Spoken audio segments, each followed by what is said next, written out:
যুগে যুগে বহু নবী বহু রাসূল দুনিয়ার মধ্যে প্রাণ করতে আছে, হে কোরআন তুমি আসবে কখন বলো না। হযরতে আদম নবী আসলো, হে কোরআন তুমি তো আসলে না। হযরতে ঈসা নবী আসলো, হে কোরআন তুমি তো আসলে না। হযরতে মুসা নবী আসলো, হে কোরআন তুমি আসবে কখন বলো না।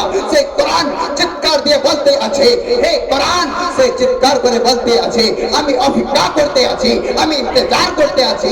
সেই কোরআনকে জিজ্ঞাসা করনে वाला বলতে আছে, হে কোরআন তুমি কার অপেক্ষা করতে আছো, তুমি কার ইন্তজার করতে আছো। সেই কোরআন বলতে আছে, যার অপেক্ষা আসমান জমিন করতে আছে আমি তার অপেক্ষা করতে আছি, যার অপেক্ষা চাঁদ ও সূর্য করতে আছে আমি তার অপেক্ষা করতে আছি। কুরবান জন বিশ্বজাহান বিরাদর মসজিদ সামাইনে কেরাম, যেদিন আপনার আমার দুনিয়ার মধ্যে আসার পরে বিরাদর মসজিদ সামাইনে কেরাম আমার নবী মুস্তাফা মায়ার নবী মুস্তাফা সাল্লাল্লাহু তাআলা আলাইহি ওয়াসাল্লাম মা আমিনার ঘরে যখন পদার্পণ ঘটলো, সেই সময় কোরআন এসে চিৎকার দিয়ে বলতে আছে, ইয়া রাসূলুল্লাহ ইয়া হাবিবাল্লাহ হুজুর গো, আমার পিতা মাতা এ বিরাদর মসজিদ সামাইনে কেরাম, সেই কোরআন বলতে আছে, ইয়া রাসূলুল্লাহ আপনি মুস্কুরাতে থাকবেন, আমি ইয়াসিন বলে হাজির হয়ে যাব।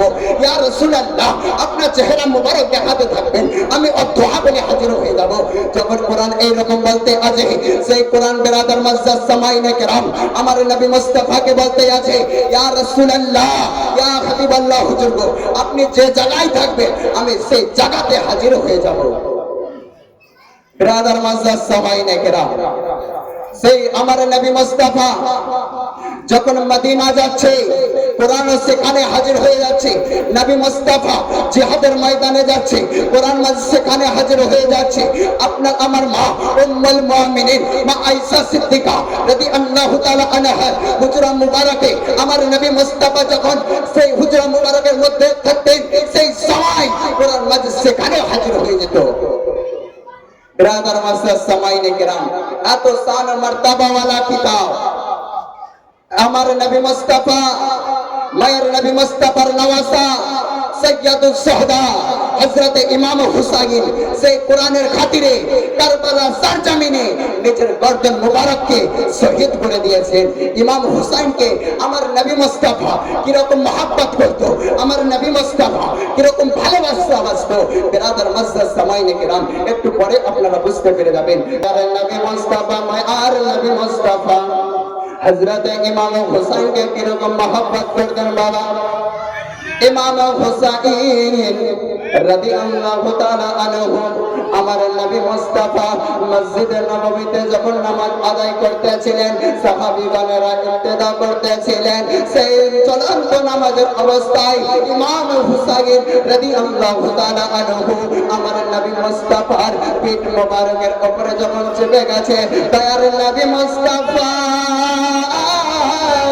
সাল্লাল্লাহু তাআলা আলাইহি ওয়াসাল্লাম সেই সময় সিজদার মধ্যে ছিলেন। সিজদার মধ্যে যখন ছিলেন বাবা আমার নবী মুস্তাফা সিজদাকে লম্বা করে দিলেন, তাসবিহকে লম্বা করতে আছেন।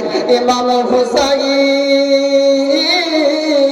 রাদিয়াল্লাহু তাআলা আনহু আমার নবী মুস্তাফার পিঠ মোবারক থেকে যখন নেমে নিজের বাড়ির দিকে চলে গেল, নামাজ শেষ হওয়ার পরে সাহাবীগণেরা জিজ্ঞাসা করতে লাগলো, ইয়া রাসূলুল্লাহ ইয়া হাবিবাল্লাহ হুজুর গো, আমার পিতামাতা আপনার পদতলে কুরবান হয়ে যাক। ইয়া রাসূলুল্লাহ আপনি কি কারণে সেই সিজদাকে লম্বা করে দিলেন? ইয়া রাসূলুল্লাহ আপনার উপরে আল্লাহর ওহী নাকি নাযিল হতেছিল। দয়ার নবী মুস্তাফা মায়ার নবী মুস্তাফা সাল্লাল্লাহু তাআলা আলাইহি ওয়াসাল্লাম বলতে লাগলেন, এ আমার সাহাবীরা শোনো, আমি যখন নামাজের অবস্থায় ছিলাম সেই সময় আমার নওয়াসা ইমাম হুসাইন রাদিয়াল্লাহু তাআলা আনহু আমার পিঠ মোবারকের উপরে যখন চেপে গেছে, আমি ইমাম হুসাইনের কারণে সিজদাকে লম্বা করে দিয়েছি। সাহাবীগণেরা বলতে লাগলো, ইয়া রাসূলুল্লাহ ইয়া হাবিবাল্লাহ হুজুর আপনি ইচ্ছা করলে ইমাম হুসাইনের হাতখানা ধরে আপনি নিচে নামিয়ে দিতে পারতেন। দয়ার নবী মুস্তাফা মায়ার নবী মুস্তাফা সাহাবীগণদেরকে তখন বলতে লাগলো, হে সাহাবীরা শোনো, ইমাম হুসাইন নিজ ইচ্ছায় আমার পিঠ মুবারকের উপরে উঠেছিল। আমি যদি ইমাম হুসাইনের হাতখানা ধরে নিচে নামিয়ে দিতাম, ইমাম হুসাইন দুঃখ পেত, ইমাম হুসাইন কষ্ট পেত।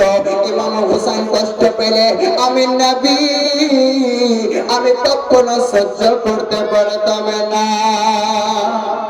যখন এই কথা বললেন ইমাম হুসাইন রাদিয়াল্লাহু তাআলা আনহু মা ফাতেমাতুজ জোহরা রাদিয়াল্লাহু তাআলা আনহার বাড়ির দিকে যাওয়ার পরে মা ফাতেমাতুজ জোহরা রাদিয়াল্লাহু তাআলা আনহার কোলের উপরে যখন লুকাতে আছে, ইমাম হুসাইন রাদিয়াল্লাহু তাআলা আনহু বলতে আছে, ওগো আম্মা জান, আমি তোমার কোলে কিসের জন্য লুকাতে আছি? একবার শোনো শোনো আম্মা জান। মা ফাতেমাতুজ জোহরা রাদিয়াল্লাহু তাআলা আনহা বলতে আছে, কি হয়েছে বেটা বলো বলো। ইমাম হুসাইন বলতে আছে, আপনার আব্বা আমার নানা নবী মুস্তাফা সাল্লাল্লাহু তাআলা আলাইহি ওয়াসাল্লামের সঙ্গে আমি একটি এমন কাজ করেছি, আমি এমন একটা কর্ম করেছি। মা ফাতেমাতুজ জোহরা রাদিয়াল্লাহু তাআলা আনহা বলতে লাগলো, ও আমার কলিজার টুকরা ইমাম হুসাইন, তুমি এমন কি কাজ করেছো বলো।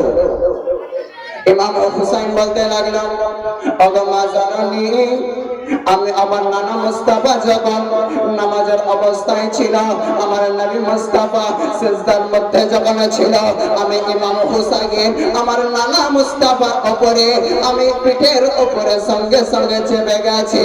আমার কারণে আমার নানা জান আমার কারণে সাজদাকে লম্বা করে দিয়েছি। সুবহানাল্লাহ। মা ফাতেমাতুজ জোহরা রাদিয়াল্লাহু তাআলা আনহা বললেন, বেটা তোমার পিঠের উপরে চাপার কারণটা কি?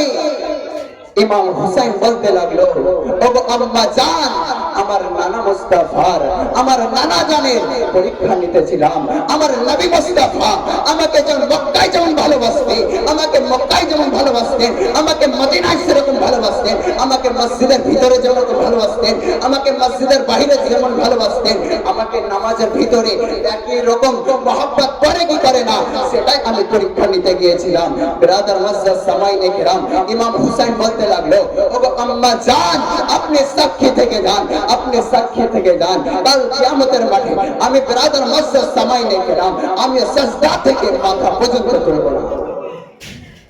তাহলে বোঝা গেল ইমাম হুসাইনকে কিরকম মহব্বত করেছে আমার নবী মুস্তাফা সাল্লাল্লাহু তাআলা আলাইহি ওয়াসাল্লাম। আরে মুসলমান, আমরা মুসলমান হয়ে নবী মুস্তাফার সঙ্গে মহব্বত করতে পারছি না। আমরা কিরকম মুসলমান? কেউ কেউ বলছেন নবী মাটিতে মরে মিশে গেছে, নাউজুবিল্লাহ। এ ব্রাদার মুআজ্জাজ জামাইনে কেরাম, আপনার আমার নবী মুস্তাফা নূরের তৈরি এ বিশ্ব জাহান একবার আপনার শুনে নেন, জেনে নেন ব্রাদার। আমার মহান রব্বুল আলামিন পবিত্র কোরআন মাজিদের মধ্যে বলেছেন, পারা নাম্বার হচ্ছে 6, পৃষ্ঠা নাম্বার হচ্ছে 9, আয়াত নাম্বার হচ্ছে 15, সূরাতুল মাইদার মধ্যে বলেছেন, কদ জাআকুম মিনাল্লাহি নূর। আল্লাহ বলেন নবী নূর।